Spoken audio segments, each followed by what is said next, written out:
Good morning. Uncle Lou here. Yep. With another edition of Coffee Talk with Uncle Lou. Of course, if you don't know what this is, if you're new around here, which several of you are, this is a series of videos that I do, where I drink coffee and talk to you. So, a lot of things to get to today, so I'm just going to jump right in. I got tired of answering questions in the comments section, so I'm going to address as many of those things as I can here in 10 minutes, next 10 minutes or so. But, yep. It's been an interesting few days, to say the least, for your favorite Uncle Lou here. The Florida game was, an absolute nightmare and embarrassment all the way around. And again, I'll say it again, it's not just the Florida game. Just like after the Alabama game, it wasn't just the Alabama game. It wasn't just the Tennessee game. It wasn't just not scoring any touchdowns against Missouri. It's never any one game or any one thing. Now, sometimes you'll have a situation like Miami had, where 58-0, where it just becomes obvious that something has to happen immediately. But even in the Miami situation, Al Golden didn't get fired because he lost to Clemson 58-0. This has been 2 years in the works at least here with Al Golden. But anyway, the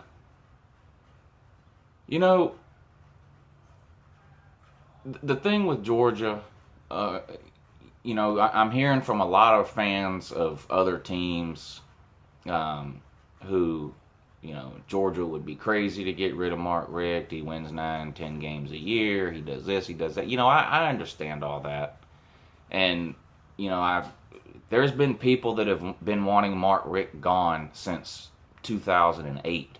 I'm not one of those people. It's not like I, immediately jumped on some sort of fire Mark Richt train or bandwagon or something. I've supported Mark Richt through thick and thin.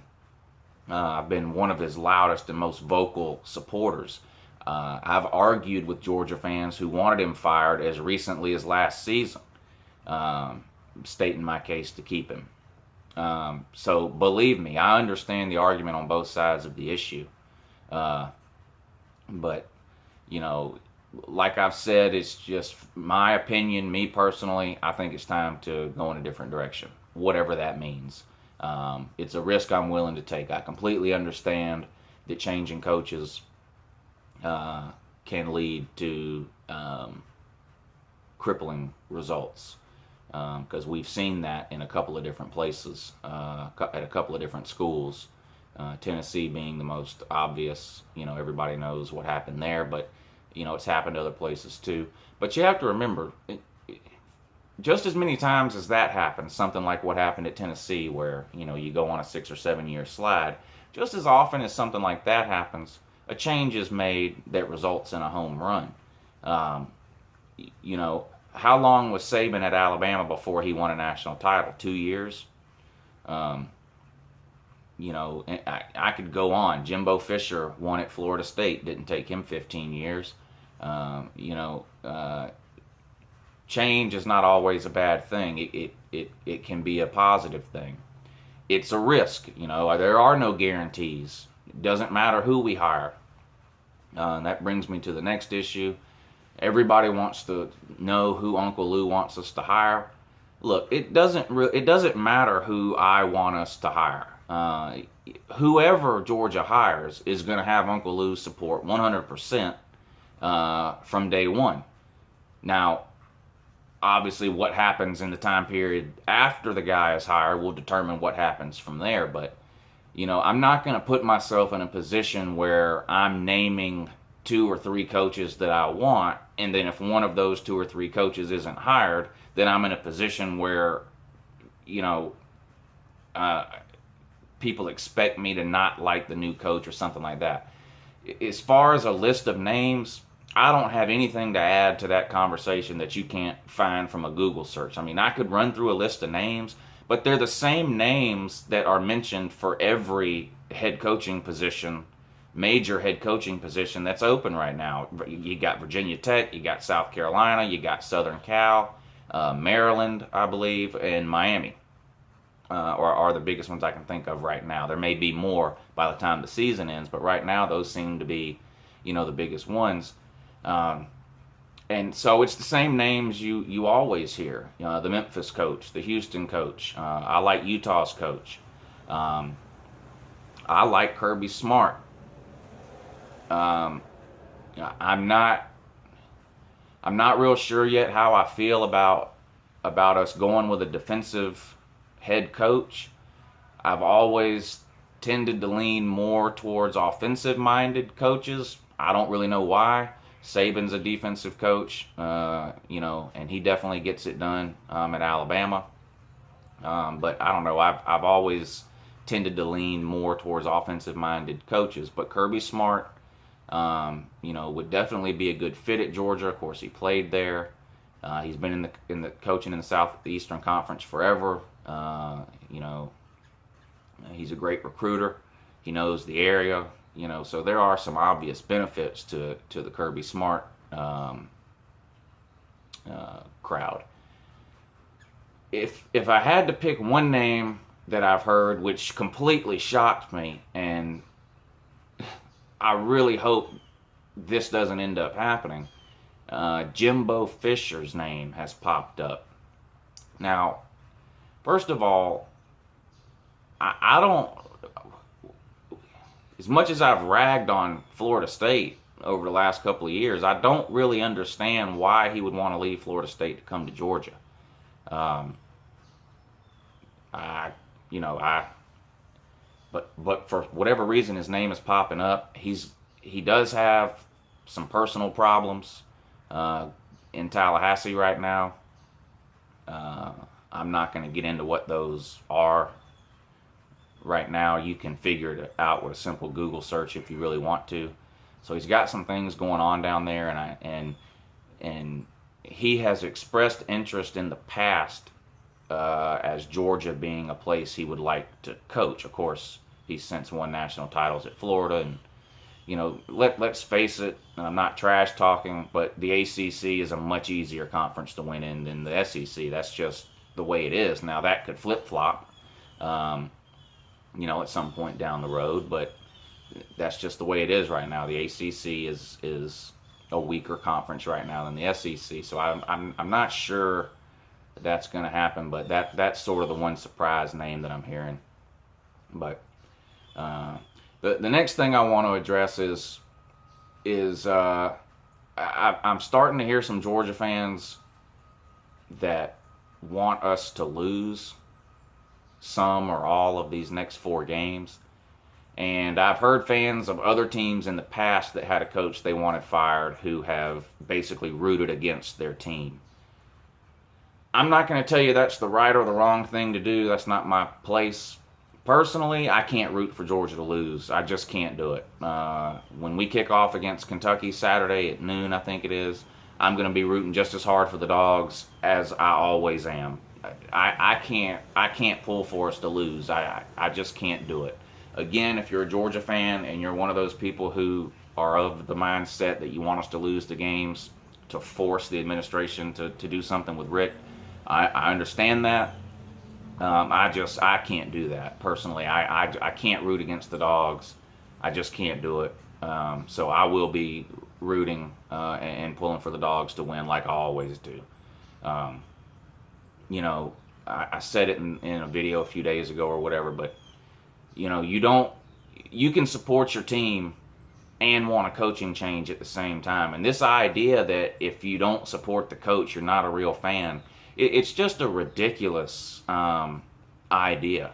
I mean, do you think the Miami fans who wanted Al Golden gone weren't true fans? I mean, that's just insane. They were some of the most die-hard, hardcore Hurricane fans around. They just weren't happy with Al Golden and what he was doing at the U. I get it. It doesn't mean they're not real fans. It doesn't mean I'm not a real fan, that I've come to the conclusion I want Richt gone. I really just think that's probably the dumbest argument that anybody has made to me over the last several days since this Florida video went wild, is that I'm somehow not a true fan now. I mean, I was a true fan, I was a true fan up until the end of the Alabama game, and then suddenly I became not a true fan because I got on to Coach Richt about some things. That's just completely ridiculous. I don't give any weight to those opinions or the people who believe that. And a few things about that Florida video. I put the news video out of Atlanta up on my channel the other day. Now, when I interviewed with that lady, when I got up that morning, I guess it was Monday morning, I had a message from her, that news lady, I can't remember her name now, from Fox 5 in Atlanta or whatever it was, that she wanted to interview me about my video. It was a message, it was a Twitter message. I messaged her back and forth for a little while. We worked it out through Skype, and we did the interview. Now, the interview, I was probably on Skype with her for around 20 to 30 minutes. And you guys know how this stuff works. They ask you all sorts of questions over a 20 or 30 minute period. And then, of course, if you saw the video, they used maybe 30 or 45 seconds of that interview during that news story. So I'm not upset or disappointed with anything she did. I was happy with the story and the way it came out.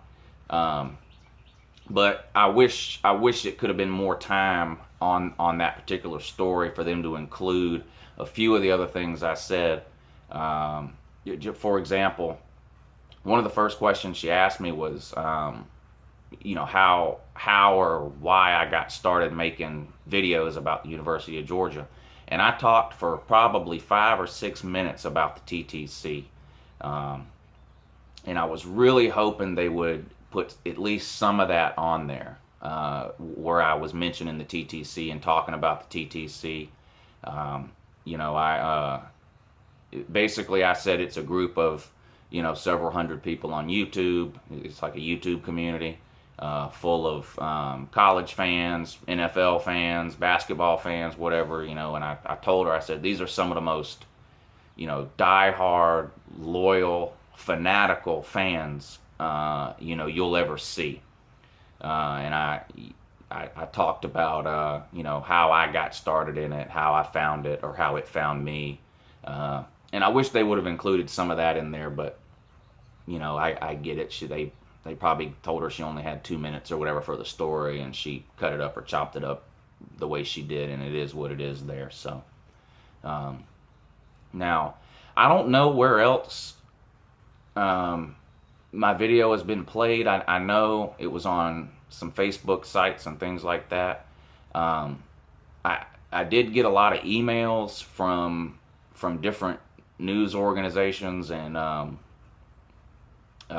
like PR firms, I guess you would call it, and things like that, where I had to sign a bunch of releases for them to use my video and all that.